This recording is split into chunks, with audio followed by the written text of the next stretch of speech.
Everyone that I've talked to about this issue had never heard of it, and it is the greatest environmental crime in America. Well, the Capital Regional District has rejected a proposal to reconsider sewage treatment. Oak Bay Council is leading the charge for an independent environmental assessment to compare the benefits of treating sewage to leaving it untreated as it is now.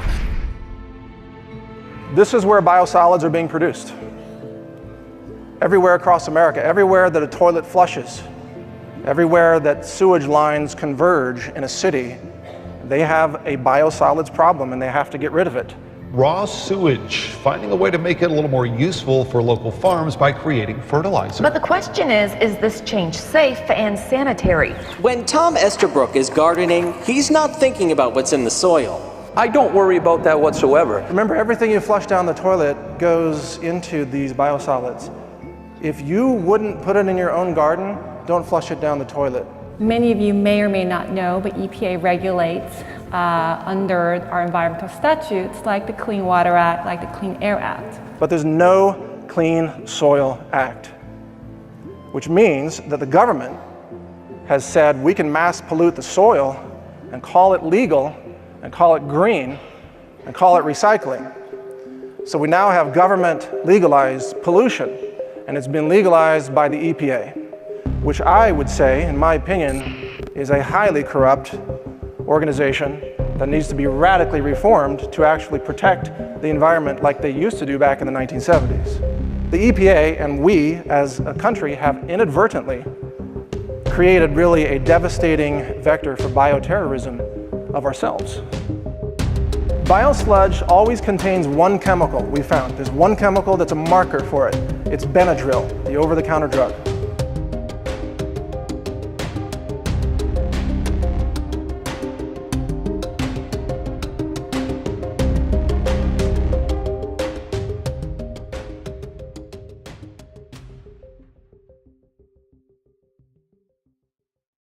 Our ecosystem is in the crosshairs of this biosludge industry. They're making money while poisoning the planet with toxins that persist in the environment. This issue is so much larger than at first it would appear. It's not just about toxicant exposure, it's actually about the very root of our species definition being completely undermined. Anyone can walk up to a sewage treatment plant, access a sewer line, and put tons of material in it that would never be detected. At a time when we've got the World Health Organization and the CDC very concerned about the rise of antibiotic-resistant superbugs, here we are, city by city, spreading infectious material, viral material, antibiotics in the biosludge with pharmaceuticals and hormone disruptors and immune suppressors. And then we wonder, well, why are people getting sick? Sewage sludge contains over 80,000 chemicals, and that's because the EPA made a rule that requires all industry to dump their industrial chemicals in sewage. And every year there's 1,000 new synthetic chemicals.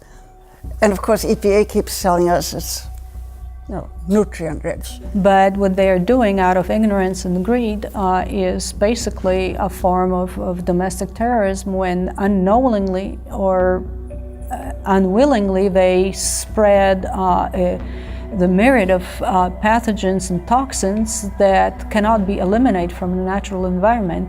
They are immune to prosecution, but let any scientist try faking data for his own personal gain, they don't last any time. They will be fired and put in prison. But fake data for the government in its interest, in the industry's interest, and you will be promoted and protected at the highest levels. So this is a problem that multiplies itself in our living environment. All it takes is one person in one city to create a tremendous infectious disease event that can be extremely costly. Any toxic chemical that a bioterrorist could want to use can be added to a sewer, go through the plant, be spread out in the surrounding city and countryside, courtesy of the municipal government.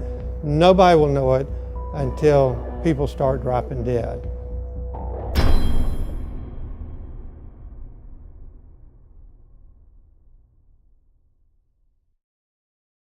Rather than using the euphemistic term biosolids, in our work we prefer the term toxic sewage sludge. The sludge, the solids that come out of the back end of anybody's publicly owned treatment works or wastewater treatment plant is sludge. It is the solids. It is known as sludge under any federal definition. And because it is toxic material, we refer to it as toxic sewage sludge.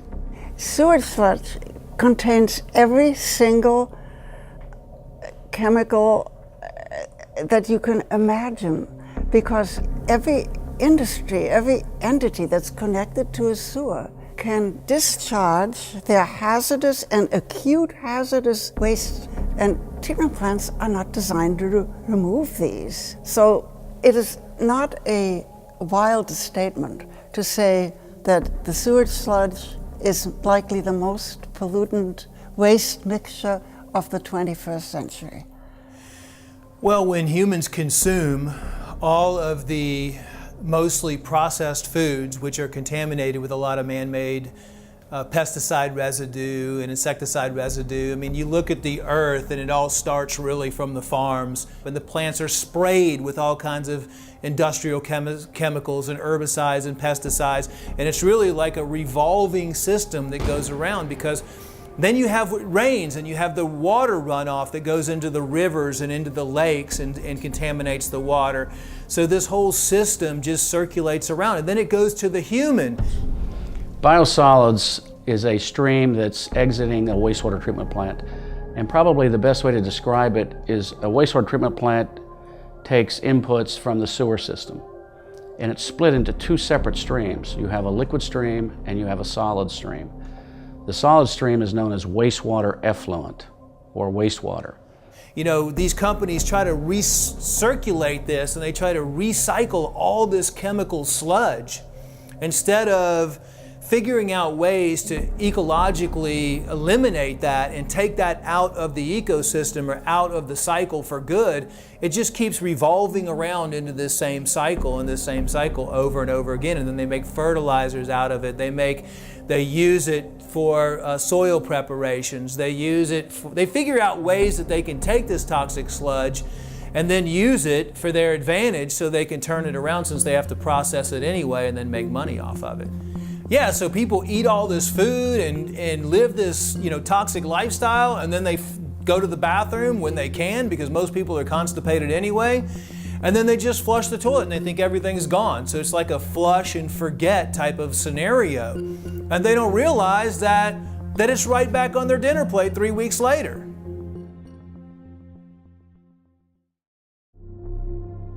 As part of our scientific analysis of biosludge products, we went out and purchased at retail in Austin, Texas, 3 different biosolids products that come from human sewage in different cities. Those products are Milorganite for gardens, Milorganite in the bulk bag for lawns, which comes from Milwaukee sewage. That's human sewage from the city of Milwaukee. And then Texas native Dillo Dirt, which is human sewage from the city of Austin. These 3 products all make extraordinary claims about being eco-friendly and safe to use on fruits and vegetables, and even safe to use around children and pets. So let's take a look at the packaging and see exactly what they're claiming. So we want to be green, we want to protect the environment, so we're suckers for this kind of product, this Dillo Dirt product, which has a cute little mascot with a little wheelbarrow. It doesn't say human feces on it. But at least on the back, in Austin, Texas, on the back of the bag, it says it recommends that you don't use this on crops for food production in humans. But animals, yeah, that's okay. Austin, Texas is by no means the worst. This is Milorganite. You notice the little eco-friendly label on the right? Look, it's eco-friendly. This is a bag of human feces, people, and it's eco-friendly. It's full of heavy metals and recreational drugs, hormone replacement therapy drugs, birth control pill drugs. I mean, eco-friendly? This is an insult. On the back, it's got a warning. It says, hey, guess what? It's got chemicals known to cause cancer and birth defects. A big takeaway from this is that we have to have our radar going full time. We have to be on our game. Anybody makes any claim to you that something's eco-friendly or all natural or even organic in this case, all those things are in essence false for this product, and yet these claims are very, very widespread. So I began to look at it. I found a book called Science for Sale by Dr. David Lewis, and I highly recommend this book. And Dr. Lewis saw his career destroyed by the EPA. We're going to protect the family farm, and we are going to end the EPA intrusion into your lives. A lot of people would blame President Trump for our problems today with the EPA. EPA was created by, I believe, Nixon during his administration. And like any government bureaucracy, over time it has been corrupted and more corrupted. And now you see it controlled by parts of it by industry. The sewage industry is one. They're controlling the biosolids through lobbying, through money. It will be hard to take that down. Increasingly, from what I've observed, the EPA is almost more like a cheerleader for the industries that really are, at this point, causing vast contamination of the biosphere. When recently Monsanto was allowed to petition the EPA to increase the exposure limits for Roundup, it was clear at that time that this was really a horrific decision due to the fact that we know now Roundup can actually act as a carcinogenic endocrine disruptor in the parts per trillion range. The EPA is not what it used to be. I believe it was at least created for all the right reasons. At least I'd like to believe that. That the reason for bringing EPA to life was to really protect the environment. But what EPA is doing right now, it's far from the environment and far from protection.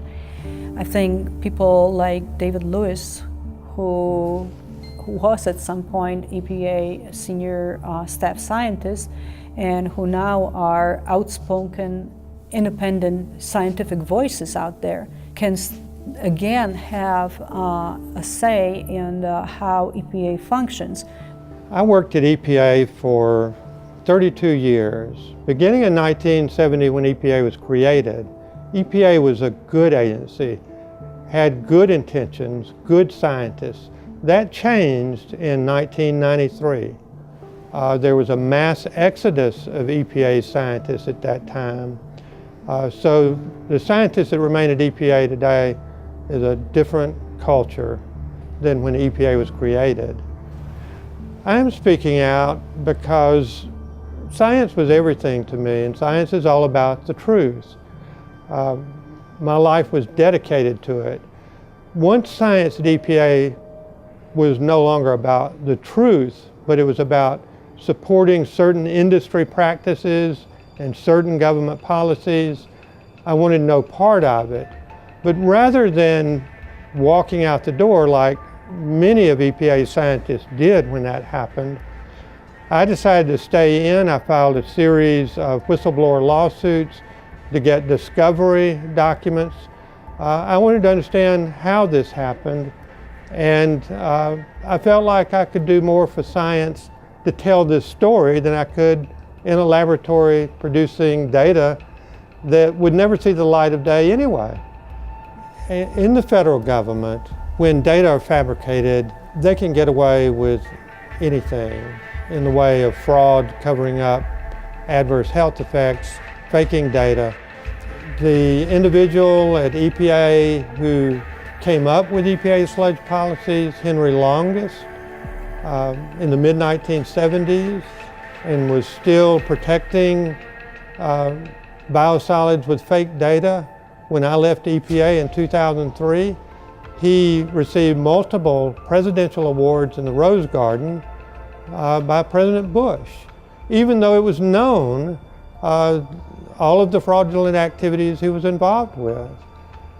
They are immune to prosecution. But let any scientist try faking data for his own personal gain, they don't last any time. They will be fired and put in prison. But fake data for the government in its interest, in the industry's interest, and you will be promoted and protected at the highest levels. One of the very confusing aspects of this whole business of land-disposed toxic sewage sludge is based on the question, how can this be legal? If it is known to be so toxic, it is known to be the inciting agent of so many chronic and acute diseases, infectious diseases, cancer, neurological disorders. Well, it has to do with the U.S. Environmental Protection Agency. Years ago, they conferred the decisions on regulation and use of sewage sludge to the states. And the state departments of ecology or the state departments of environmental quality then had the right and the freedom to relax the regulations and adopt some EPA standards for concentrations of toxic, or to apply their own regulations. State agencies tend to be cooperative, so the State Department of Ecology in Washington State, as one example, collaborates very nicely with the State Department of Agriculture. And state departments of agriculture like to help farmers, and one way they help them is to figure strategy for reducing costs of farming, including the costs of fertilizers. Counties, on the other hand, and municipalities have an enormous burden of what to do with all the sewage sludge. Nearly every municipality has a wastewater treatment plant. All of the sewage sludge is toxic. Wastewater treatment plants, as I say, do not treat wastewater. They separate it into the solids and the water with the intent of recycling the water and beneficially recycling the solids. The problem is that the standards and the testing of the solids, what we refer to as toxic sewage sludge, are so low and so minimal that all of these flame retardants, pesticides, industrial chemicals, infectious agents from medical facilities and just from the general public, as well as from agricultural operations, all end up right back into our food supply and the environment. Rightly or wrongly, politicians are more concerned about their retirement and getting reelected. So it's, don't come in here and make waves. We have everything under control, and I have to worry about my retirement. You hear that so often with municipal workers. You know, I'm not interested in you making any waves. I'm not interested in saving a buck because it's not my money, it's somebody else's money. And I don't want to have to, you know, run the risk of maybe it not working, and then I look bad and somehow I end up sacrificing my career. All those are absolute inputs into why decisions are made on a municipal and a government level. And the municipality has farmed it out under contract to corporations that have very good legal staffs and will fight it tooth and nail. And they have no incentive in truly trying to uncover what not only the hazards, but what the probability of exposure would be. They have no incentive in going out because it's going to upset their business model. Industries want to protect their bottom line. They will do anything as long as it's not illegal, totally illegal. They'll find the loopholes in the law, and they will, you know. So the reason why EPA is still pushing this is because the same people who wrote those rules, we call them the 503 rules, that are the sludge rules, these same people are still in power. They are still in charge, and they will not admit, no matter how many dead bodies, no matter how many dead cows, no matter how many people got sick, they will never admit that they made a mistake, or they will never even admit that they based their data on information that is no longer, is antiquated, outdated, and maybe now we have new damaging data, and maybe now it's time to really overhaul the rules completely, that they will not admit it. In this lab, we've got the instruments to detect unknown chemicals. And let me explain this. Behind me, you see a mass spec instrument. The big one's called a mass spec time of flight instrument. It's got a flight tube, an actual vertical tube in a vacuum.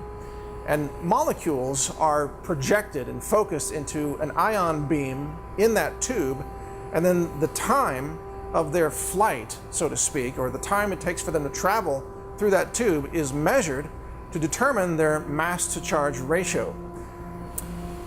All right, we've done the mass spec analysis and we have the results here. What did we find? Well, I'd like to draw your attention to the screen right now. This is what's called the TIC result. This is the total ion chromatogram, or TIC for short. And here it is for the dillo dirt from Austin, Texas. And here it is from milorganite in Milwaukee. So right away we can see that these look different, and each peak is a different chemical. This is milorganite.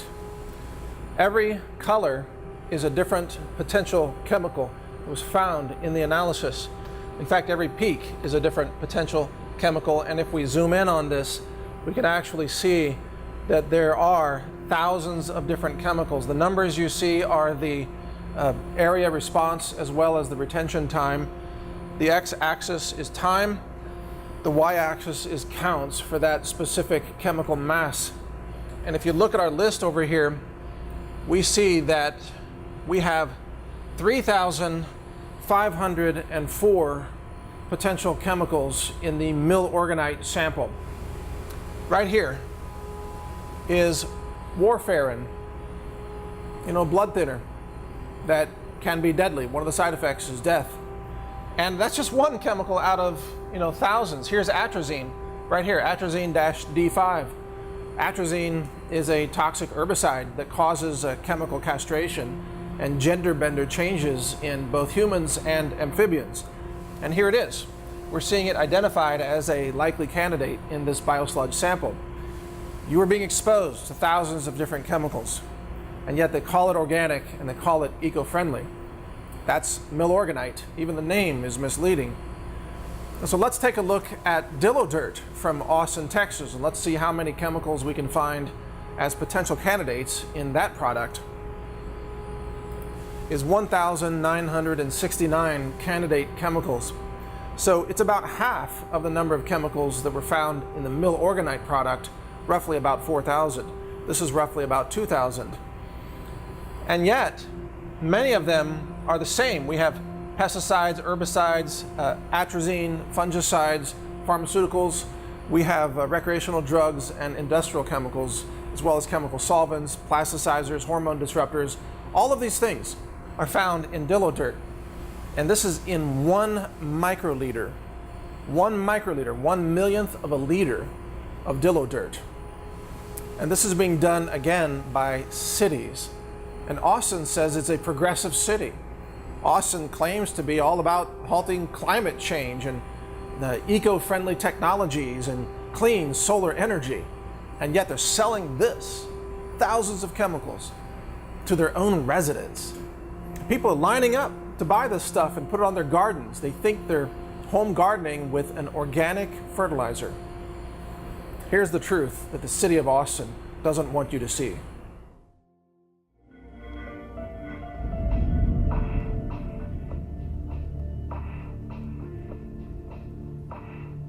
I think one of the biggest issues with biosludge is that when we really look at our definition as a species today, we are primarily microbial as far as the genetic contribution alone. So microbes, fungi, bacteria, and those microbes come largely from the food we consume and ultimately the soil that it's grown in. So when you're using biosludge to produce the food that then becomes the basis for our microbiome and our species definition, this issue is so much larger than at first it would appear. It's not just about toxicant exposure, it's actually about the very root of our species definition being completely undermined, and ultimately the trajectory is towards the degeneration of our species if we continue using this as a soil amendment.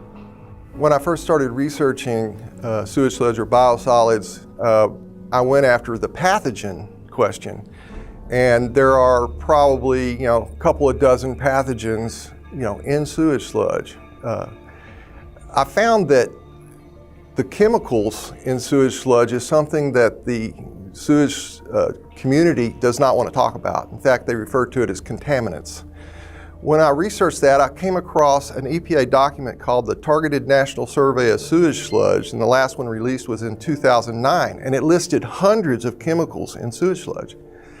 Further research showed that sewage sludge contains over 80,000 chemicals, and that's because the EPA made a rule that requires all industry to dump their industrial chemicals in sewage, into the sewer system. So what the farmer's getting that doesn't even have a clue about are all these chemicals, and nobody can answer the question what degree of hazard, what concentrations of chemicals are in biosolids. About 90,000 chemicals in commerce today have already been discharged into soils and water and so forth. And every year there's 1,000 new synthetic chemicals. And of course EPA keeps telling us it's nutrient rich. This is a myth. I mean, yes, there are nutrients in there, there's nitrogen in there, but with this ability of industries able to discharge all their chemicals and into the waste stream, you have an unbelievably toxic containing material. This study that Ottawa U pointed out is a much better way of assessing sewage sludge contamination because it's a bacteria that survives virtually untouched through the anaerobic digestion process and that actually swims. Whereas the other bacteria, like the E. coli, they're only on the actual sewage itself, on the particles. But this stuff swims, it lives, and it's almost, they said it's really restricted to sewage, like it comes from our colons in our bodies. And so they recommended that it be used as the indicator. Well, of course, that study was just disappeared.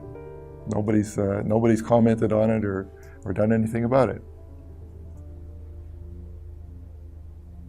Let's take a look at biosludge under the microscope. So we've got a digital microscope here, and we've got some millorganite on a white tissue, and we're going to zoom in and start to take a look at what we can see.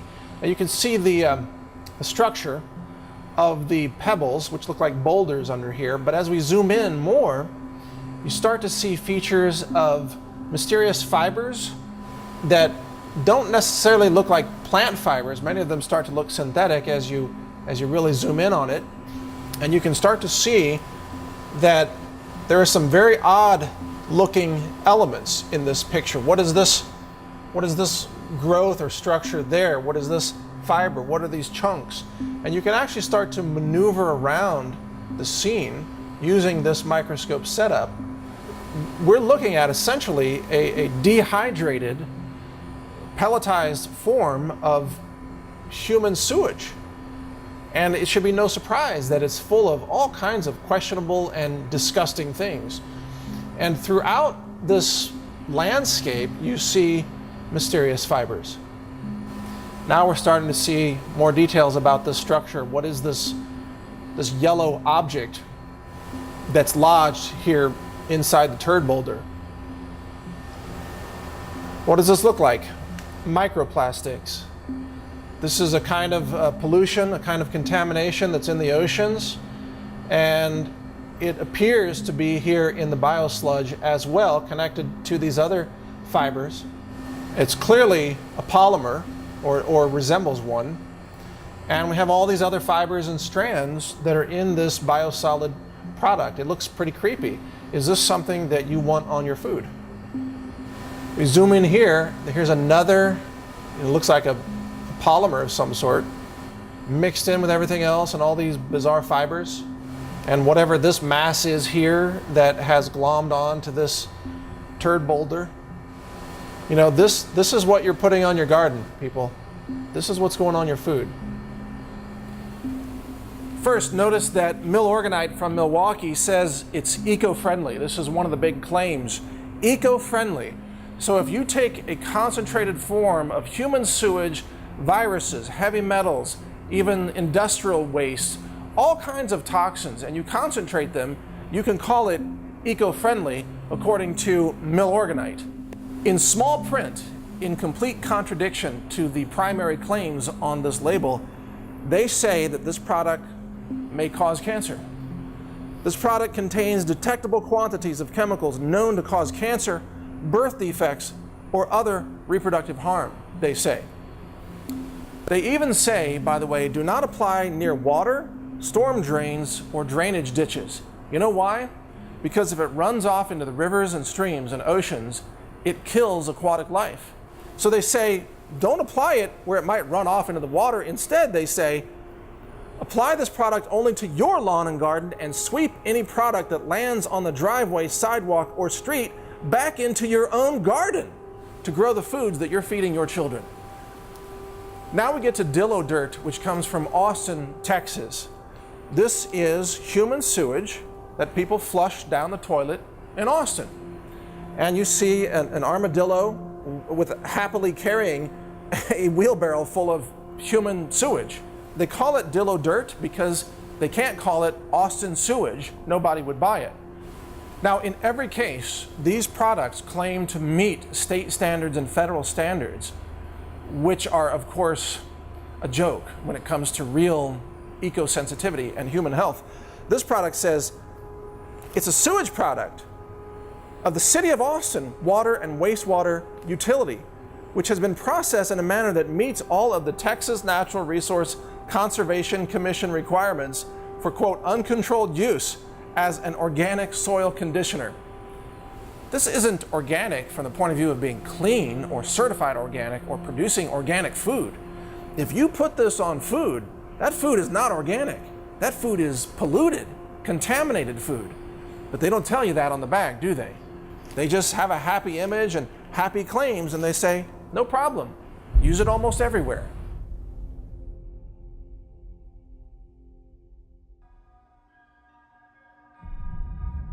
The E. coli, there's 157 different serotypes of E. coli in somebody's gut.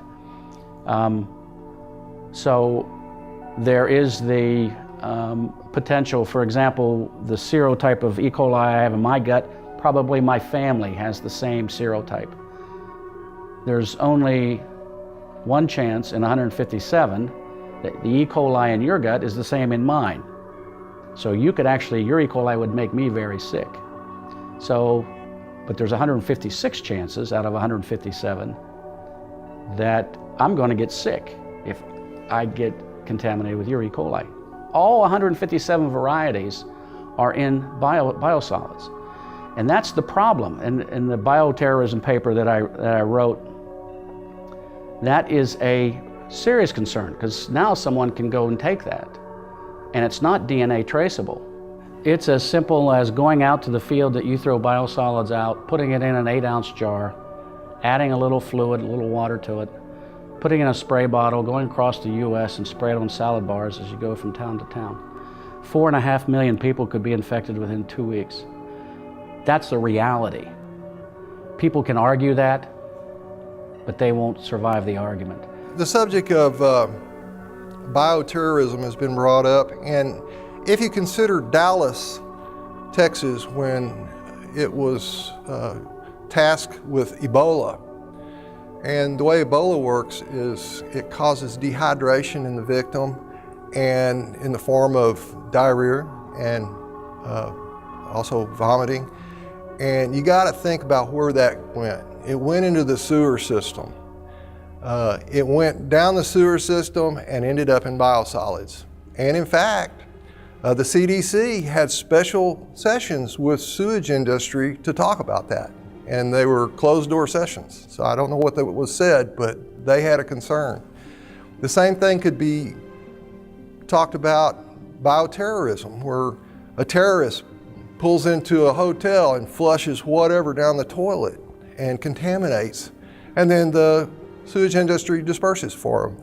Yeah, I don't think their intention is terrorism, but it doesn't matter what their intention. The intentions are profit, I believe. But what they are doing out of ignorance and greed is basically a form of domestic terrorism when unknowingly or unwillingly they spread the myriad of pathogens and toxins that cannot be eliminated from the natural environment, and the general public, people that they don't have a recourse to protect themselves from it, and they are not aware what they're being exposed to, suffer the consequences. And yeah, it is a form of an environmental crime that is being committed. It is possible to create resistant strains by plan and intent to use as a weapon in biological warfare. The intent of that kind of behavior is to cause primary infections in people who may be consuming the food or water. The secondary, unexpected, but appreciated consequences of this activity is that all of the victims of this first biobomb bearer are the people who get exposed to the sewage sludge and the wastewater effluent where all of these people discarded their own waste. So this is a problem that multiplies itself in our living environment. All it takes is one person in one city to create a tremendous infectious disease event that can be extremely costly. It's costly to the healthcare system, but also there are enormous economic costs because people who are infected are taken out of the workforce. So you have more than just the infected individual, you have a healthcare system that's compromised, and you have extraordinary economic impacts. After 9/11, I was put on EPA's short list of bioterrorism experts to contact in case of a bioterrorism attack on the United States. I submitted a report to EPA that my concerns was over land application of biosolids because anyone can walk up to a sewage treatment plant, access a sewer line, and put tons of material in it that would never be detected, that would go to the sewage treatment plant, go out onto farms and contaminate our land. This is an open door, an open invitation to bioterrorism. EPA lacks regulations on sewage sludge. They'll go right, any toxic chemical that a bioterrorist could want to use can be added to a sewer, go through the plant, be spread out in the surrounding city and countryside, courtesy of the municipal government. Nobody will know it until people start dropping dead. When you dump these toxins into an ecosystem, you got to understand that that ecosystem is full of living animals that will then spread those toxins. So you've got birds, you've got ground animals such as squirrels, and you have insects, flies, just common flies, for example, that are attracted to this waste product, and then they spread it. Even moths can spread it. And these toxins then contain viral strains and bacterial strains and fungi. And this then gets spread out like an expanding biological weapon system. It's almost as if dumping biosludge in a forest or in any kind of natural area is a kind of ecological terrorism. If you were a terrorist organization and you wanted to harm the ecosystem and wipe out life in a forest, for example, you would try to find a substance like this that's full of thousands of potential poisonous toxic chemicals, and you would dump that and you would see life destroyed. Well, cities are doing that. They don't call themselves terrorists, but the outcome is still the same. It's ecological devastation. This is the extermination of life and the disruption of natural food webs and ecosystem interdependencies. And this is being done in the name of eco-friendly, sustainable, organic fertilizer. That's what's most astonishing about this. Here we have the absolute destruction of ecology, the destruction of life, the mass poisoning of our world in the name of being green. In this modern era, we would expect environmental firms and environmental organizations and environmentally sensitive agencies at all levels of government would be more concerned about human health and environmental health. For some reason, the need for human and environmental health have not caught up with our production of toxic waste. Residents of cities, of intense urban environments, seldom have an awareness of what happens to any of their toxic materials once they flush, once something goes down a drain. Where does it go? What happens to it? What is the fate of those materials? It's not that they are insensitive to environmental issues. It's not that they don't care about human health, but there is a fog over us as a nation that we assume that governments take care of us and that all of this toxic waste disappears out of sight not to cause further problems.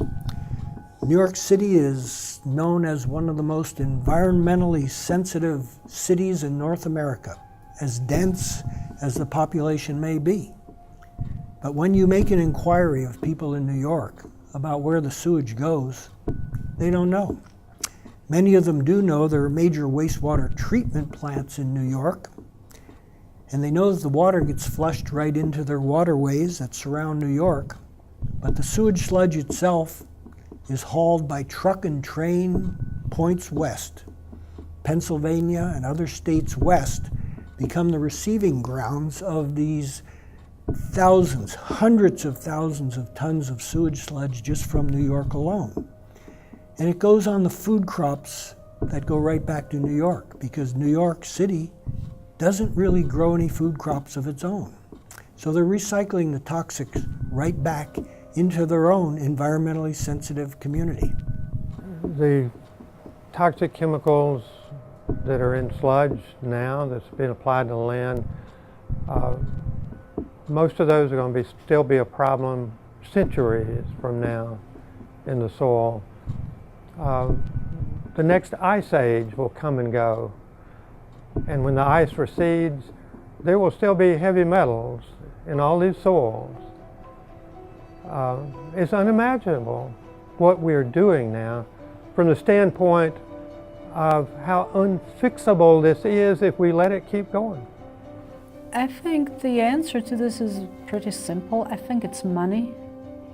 And you can make a lot of money on climate change scare, and you can make a lot of money on easy money on distributing the sludge. And if you eliminate that, I think it is profit that drives those eco trends and scaring people into believing that glaciers will melt and we will all drown because the oceans will rise and all that, and because of a human activity. But there is a human activity that actually destroys our environment, and that is applying, for example, applying sludge on agricultural land. And that is not being reported, and that's maybe I'm simplifying, and I probably am simplifying the reason, but I think it's human nature. It's money, it's careers at stake, it's a status quo, maintaining the status quo. We are resistant to change. What I think, and what has happened around the country, is companies like Synagro, these sewage companies, they will contribute money to these organizations, and and they let them know, and then the organization feels like they owe them a favor. People are only green until they have to remove money from their wallet. Big companies are the same way. oh, let's talk about a good PR program here. We are definitely environmentalists. No, it's going to cost you $200 million for you to fix your wetlands problem. Well, we're not that green. I'm not going to spend that. I mean, everybody's green until it impacts them. That's the problem. They have no vision. They're only looking at it from a PR point of view as how does it generate more revenue for me? How does it generate more benefits for me? So making a shit brick and forcing people to buy it doesn't do anything for them. This is an attack on not just science, it's an attack on humanity. It's an attack on the integrity of the food supply. It's an attack on the sustainability of life on our planet. Our ecosystem is in the crosshairs of this biosludge industry. They're making money while poisoning the planet with toxins that persist in the environment and in combination may have unknown consequences for ecological health and human health. This could be affecting fertility for generations yet to come.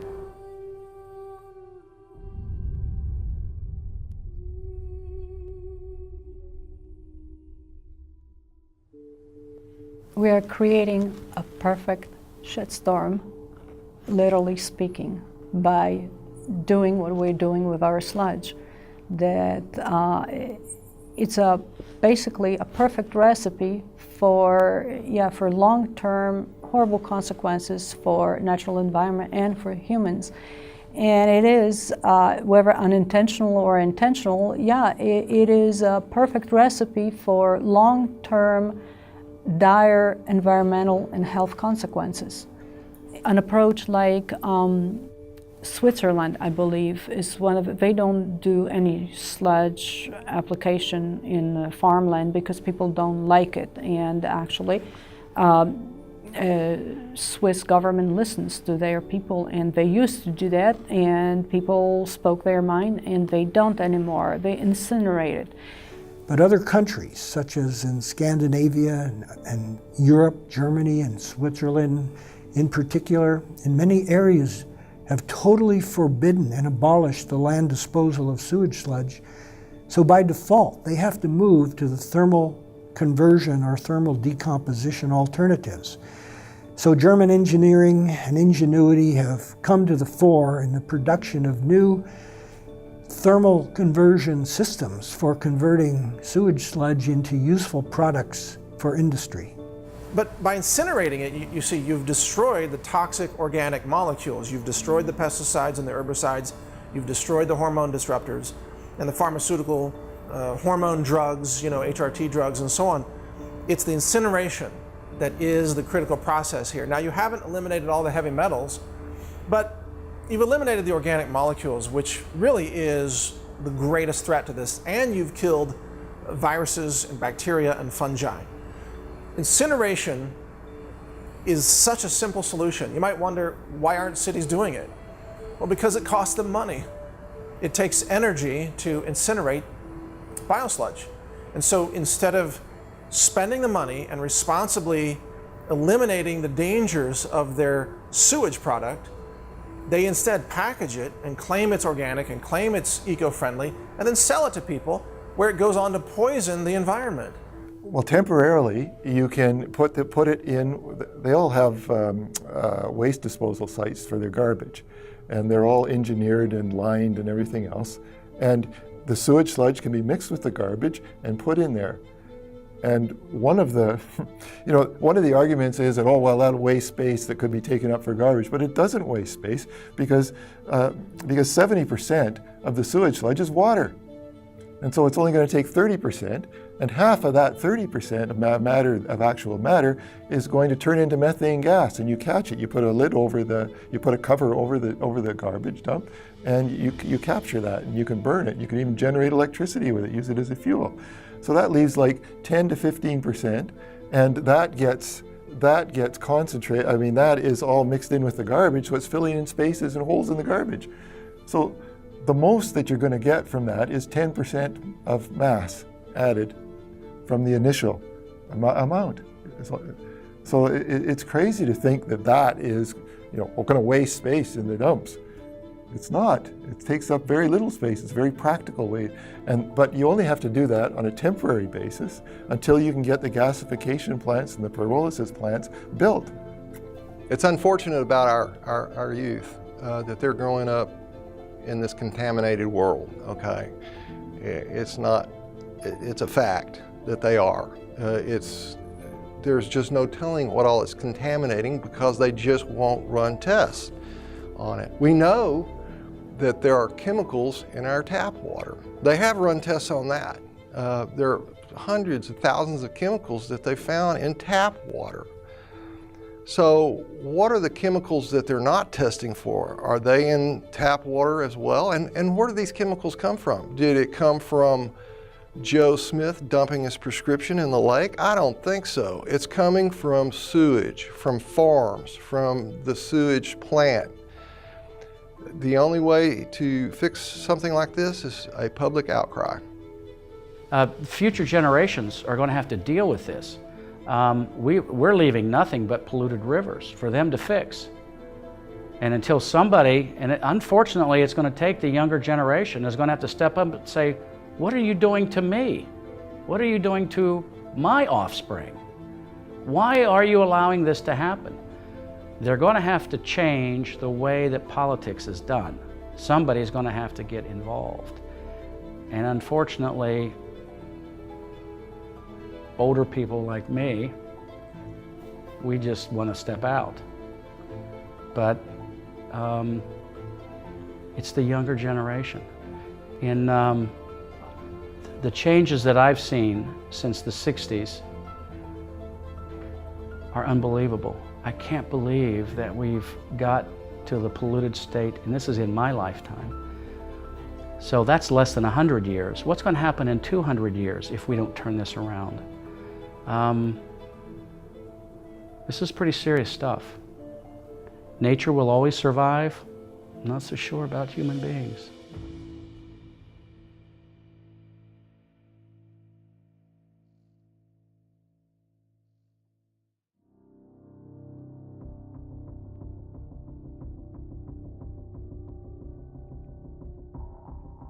This is Mike Adams, the creator of the Biosludged film, founder of CWC Labs, publisher of naturalnews.com, and creator of the YouTube alternative video community known as Brighteon.com. I'm bringing you a special commentary here because every institution in the world is trying to hide this biosludge issue from you. Every institution, maybe an institution that you have come to trust. The corporate-run media is lying and covering it up. The institution of science has been hijacked by industry. So science, even though I practice science, I follow science, I espouse the benefits of science, but the science institution is trying to censor independent scientists like myself or Dr. David Lewis, who are sounding the alarm on this issue. So you can't even trust the science journals. Government has abandoned the people on this issue. The EPA is really now the Environmental Pollution Agency. The EPA has become so corrupt and so beholden to the interests of industry that the EPA is frankly a clear and present danger to the people of the United States of America. There's no question at this point. So government won't solve this, media won't solve this, the universities are not teaching the truth about this. They're fixated on carbon dioxide, which they claim is the #1 pollutant of concern. You know, they say it's global warming and climate change. So it's sleight of hand. They want you to look at carbon dioxide, even though CO2 is the #1 life-giving molecule for plants on our planet. CO2 is the regreening molecule. CO2 regrows forests. CO2 increases the efficiency of food crop production. CO2 is Mother Nature's molecule of life. And yet, perhaps even you have been so indoctrinated by the daily dose of misinformation from universities and the science establishment and the media establishment that you might even believe that CO2 is a pollutant and that biosludge isn't. They've flipped everything upside down. CO2 is good for plants and good for forests and good for food production.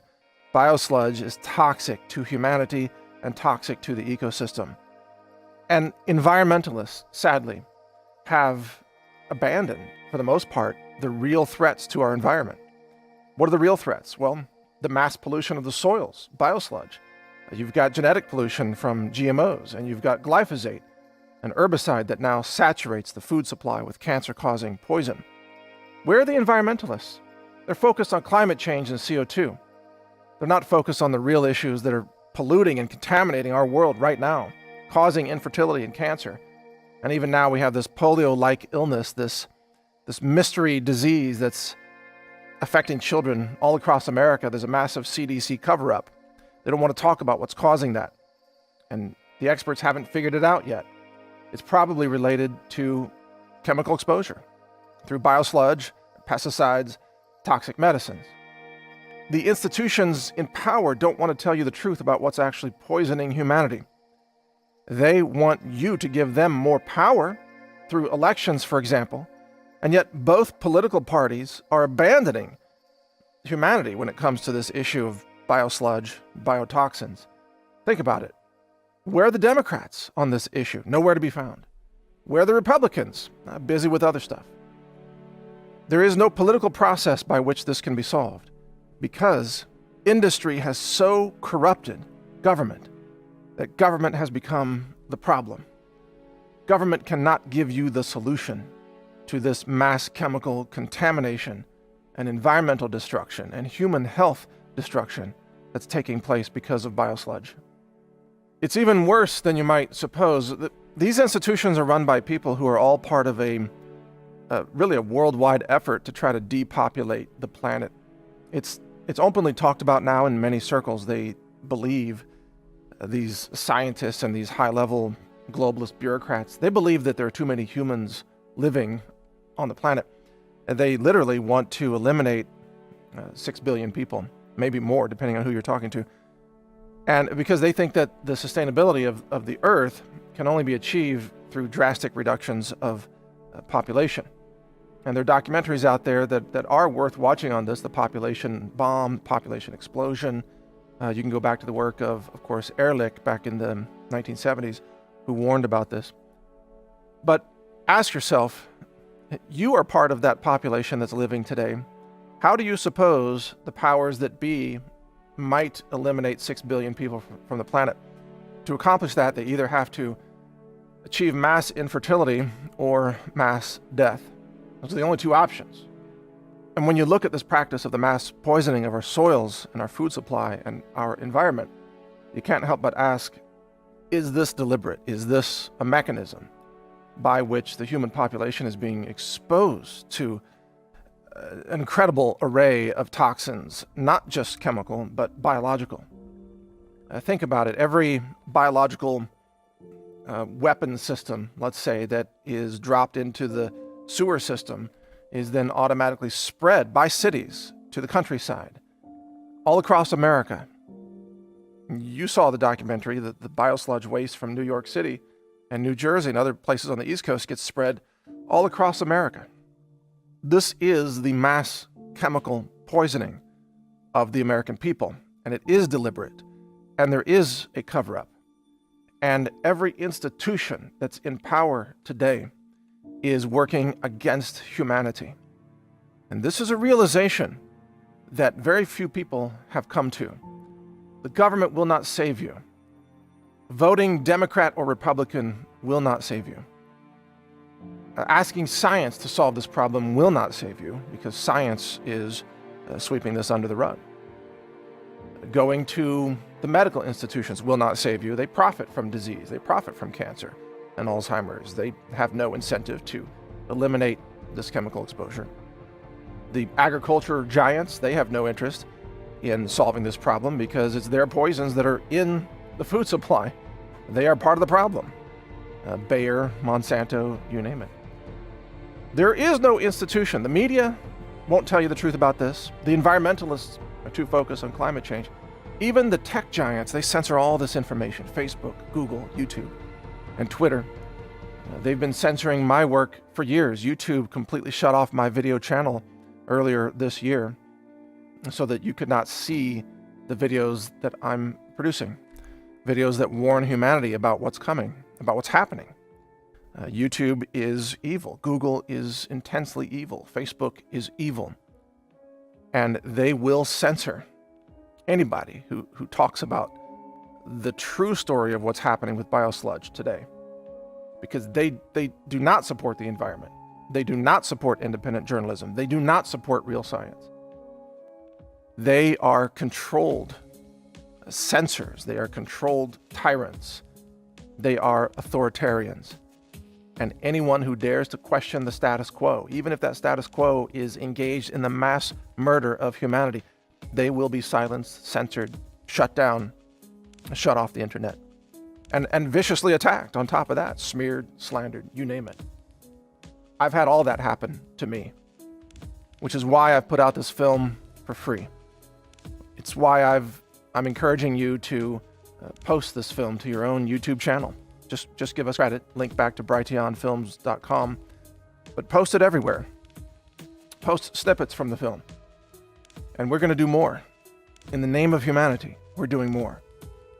And we've got films coming up, all science-based films that will absolutely blow your mind. The next one is actually a short film that it'll rock your world. And it'll be censored. But if you go directly to brighteonfilms.com, you'll be able to see it.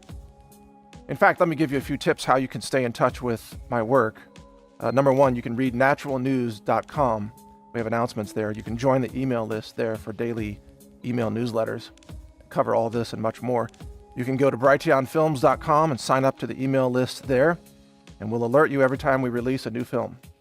You can also just go to brighteon.com and join that online video community. And right now it's mostly political videos, but soon we're breaking that into segments. You'll have health, environment, survival and prepper videos, plus then politics and news. All that will be there in different segments, so you can choose the segment that you want. Most of all, you've got to wake up, and you've got to help wake up others. You know, there's such division in America today on politics, but it's all a scam. They've got us focused on hating each other for political reasons, or hating each other for race reasons, or some people hate white people now, and some people hate black people, some people hate Christians. This hatred and division, it prevents us all from working together as a human race to save ourselves from the massive death cult, really, that government and industry has become. This collusion between industry and government, it's a death cult. It's a murderous regime. And if we don't stop them, all of us together as human beings, if we don't stop them, they will destroy our world. They will destroy our ecosystems. They'll destroy the aquatic marine ecosystems. They'll destroy all the fish in the sea. They'll destroy the land, the air, and the water. They'll destroy the food supply, and this is part of their goal. They literally do not want you around. They do not want humans to continue to proliferate. This is their stated goal. So if you want to survive, if you want to have a future for humanity, somehow we the people must really overthrow this entire system of government and industry and corruption. And this is not against free market capitalism, it's against corrupt capitalism, corrupt free markets. Some of you may say, well, free markets are the problem. No, corruption's the problem. Because look at communist China, the worst environmental nation in the world, run by communists. They pollute everything. They're murdering their people with a severity that we can't even imagine in America today. Communism does not equal environmental stewardship, not by a long shot. But neither does a corrupt free market system. We need honest competition. We need a meritocracy, I believe. But we need to hold our governments and our corporations accountable. And so there's room for that on the political left and with conservatives and libertarians as well. Everybody who wants to live should be on the same side here, fighting against the mass pollution, fighting against the government corporate collusion and corruption that now typifies our society. It almost doesn't matter who you vote for anymore, you're still being poisoned. And so the solution cannot come through the ballot box. The solution can only come from we the people rising up and demanding an end to the murderous regimes of globalism that are trying to kill us off and kill off our children and even just erase our fertility. They want the human race to practically come to an end for whatever evil, nefarious reasons they have. They are the enemies of humanity. And they will not stop until they poison every single one of us. Actually, they've already done that. Every time you eat food that's grown in Biosludged, you are poisoned. Just living in modern society saturates you with poison. You can eat organic, and that helps, and I advocate that. But even if you eat organic, your body still contains glyphosate, it still contains, hormone drugs, it still contains plasticizer, hormone disruptors and mimickers. You are being biologically altered by the chemical intoxication of our environment. Something's going to have to change, or the global ecosystem will collapse, and humanity will go down, and we will cause a mass extinction as we're going down. It's well underway. As Dr. David Lewis said in the film, the problems that we're creating today with Biosludged will last for centuries, if not millennia. They'll still be able to find the heavy metals in the soil, 1 million years from now, that we spread all across the lands. We've poisoned the land for millennia. The future of humanity, if it even survives this global onslaught, will be dealing with the pollution that we're causing now because we, the people in the present, were too foolish to stand up and stop the mass poisoning of our world, of our physical world, our soils, our food supply, our croplands, our forests. If we don't stop it, we don't survive. We don't make it. Now, I don't have children, but perhaps you do. I want your children to be able to survive this. I want your children to prosper. I want humanity to make it. And I'm going to use every effort that I can during the remainder of my life to try to save humanity from this evil agenda of mass poisoning, genocide, and depopulation. I'm going to use Brighteon Films as an outlet for many of these science-based films that are coming out. I've got a multi-million-dollar laboratory facility, CWC Labs, of course, where we're doing much of this research. We've got multiple mass spec instruments working on a triple quad mass spec right now. I appreciate your support. You can support me in what we do and continue to fund these films by visiting my online store, where everything that we sell is lab tested to make sure it's clean. It's the cleanest supplements, the cleanest superfoods on the planet. We test everything. And that store is called healthrangerstore.com. You vote with your dollars. If you want to vote for our work in the name of humanity, just purchase products at healthrangerstore.com. Lab tested, high nutrient density, ultra clean, ultra potent, 700 different products for your home, green living, dietary supplements, all kinds of amazing solutions there. healthrangerstore.com. And the more support we get from you there, the more films we can make like this one. And the more we can expand our science lab, the more we can really do the job that needs to be done, the job that the EPA has abandoned, the job the FDA has walked away from, the job the government's supposed to be doing, but they've become a joke. We, the people, have to do this, and I need your help to get it done. So thank you for your support. I'm Mike Adams. We will continue to produce films like this on topics that affect all of us, regardless of your political affiliation, regardless of your race, your gender, your sexual orientation, your religion, your nationality. I want you to live. I want you to be safe. I love humanity. I have compassion for every living being. And if we work together, perhaps we can stop this mass poisoning of our world. Thank you for watching.